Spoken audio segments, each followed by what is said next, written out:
অবস্থায় দেওয়াটা উত্তম।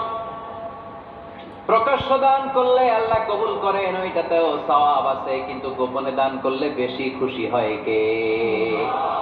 গোপনে দান করলে আল্লাহর রাগ ক্রোধ কমে যায়। আপনার কোনো পাপের কারণে আল্লাহ যদি আপনার উপর রেগে থাকে, আপনি গোপনে কিছু দান করে দেন, ওই রাগটা মুহূর্তেই ঠান্ডা হয়ে যাবে। 7 শ্রেণীর ব্যক্তিকে আল্লাহ তাআলা আরশের নিচে ছায়া দিবে কিয়ামতের দিন, যেদিন আকাশের সূর্যটা মাথার কাছে চলে আসবে, জমিনটা তামার জমিন হয়ে যাবে, তৃষ্ণায় মানুষের জিহ্বা বের হয়ে কুকুরের মতো নাভির সামনে ঝুলতে থাকবে। সূর্যের প্রচন্ড কিরণ আর তাপে মাথার মগজগুলো গলে গলে নাকের ছিদ্র আর কানের ছিদ্র দিয়ে ভাতের মাড়ের মতো টপ টপ করে বেয়ে বেয়ে পড়বে। আল্লাহর আরশের ছায়া ছাড়া সেদিন আর কোনো ছায়া থাকবে না। বিষ্ণু বললেন 7 শ্রেণীর ব্যক্তিকে আল্লাহ তাআলা সেদিন আরশের নিচে ছায়া দিবে। তার মধ্যে থেকে 1 শ্রেণীর ব্যক্তি, কিশোরগঞ্জের ভাইরা খেয়াল করে শুনেন, তার মধ্যে 1 শ্রেণীর ব্যক্তি হচ্ছে রাজুলুন তাসাদ্দাকা বিসাদাকা ফাআখফাহা। 1 শ্রেণীর ব্যক্তি হচ্ছে ওই ব্যক্তি যে গোপনে আল্লাহর জন্য দান করে। হাত্তা লা তা'লামু শিমালুহু মা তুনফিকু ইয়ামিনুহু, এমন গোপনে এসে আল্লাহর রাস্তায় দান করে দেয়, তার ডান হাত কি দান করেছে বাম হাত টের পায় না। ডান হাত কি দিল, বাম হাত দেখে নেই। অন্য মানুষ জানা তো দূরের কথা, এই গোপন দান আমার আল্লাহর কাছে খুব প্রিয়।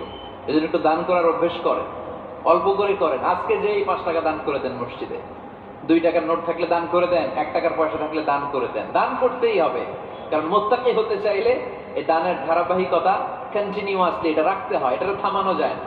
সময় ভালো বেশি দিলাম, সময় খারাপ কম দিলাম, কিন্তু দিতে হবে। রাজি আছেন? আল্লাকা সিররুন ইনদাল্লাহ বাইনাকা আনতা ওয়া বাইনাল্লাহ, আল্লাকা সাদাকাতুন তাখফা লা ইয়ালামুহা ইল্লাল্লাহ, আল্লাকা সিররুন ইনদাল্লাহ বাইনাকা আনতা ওয়া বাইনাল্লাহ, আল্লাকা সাদাকাতুন তাখফা লা ইয়ালামুহা ইল্লাল্লাহ। সুবহানাল্লাহ পড়ুন। আল্লাকা সিররুন ইনদাল্লাহ, তোমার আর তোমার আল্লাহর মাঝে কোনো গোপন আমল আছে নাকি যেটা আল্লাহ ছাড়া কেউ জানে না? জীবনে আমাদের প্রত্যেকের এমন কিছু গোপন আমল, ইবাদত আর দান সদকা করা দরকার যেটা দুনিয়ার কেউ জানে না, জানে আমার রব আর জানি আমি। এরকম দান থাকার দরকার আছে না নাই? তোমার জীবনে এমন কোন গোপন সদাকা আছে নাকি যেটা আল্লাহ ছাড়া কেউ দেখেনি? এই গোপন সদাকাটা আল্লাহ খুব পছন্দ করে। এখানে মাদ্রাসা, আজকে আমার ভাই অমুক ভাই দিবেন 2 লক্ষ টাকা, বলেন মারহাবা। এটা উনি আল্লাহর জন্য দিতে পারে, মারহাবার জন্য দিতে পারে, ঠিক কিনা? কিন্তু রাতের আধারে রাস্তার পাশ দিয়ে হেঁটে যাচ্ছেন, মসজিদের দান বাক্সটা লেখা, উপরে সাইনবোর্ডে লেখা মুক্ত হস্তে আল্লাহর ঘরের জন্য দান করুন। কেউ নাই, কাক পক্ষী নাই। রাত বাজে 2টা, হঠাৎ করে পকেট থেকে 1000 টাকার বা 100 টাকার কচকচে নোটটা আপনি দান করে দিলেন। ওই দানটা 1 কোটি টাকার দানের চেয়েও বড় দান। কারণ দুনিয়ার কেউ তখন দেখে নাই, দেখেছে কে? কেউ যেটা দেখে না সেটা দেখে কে?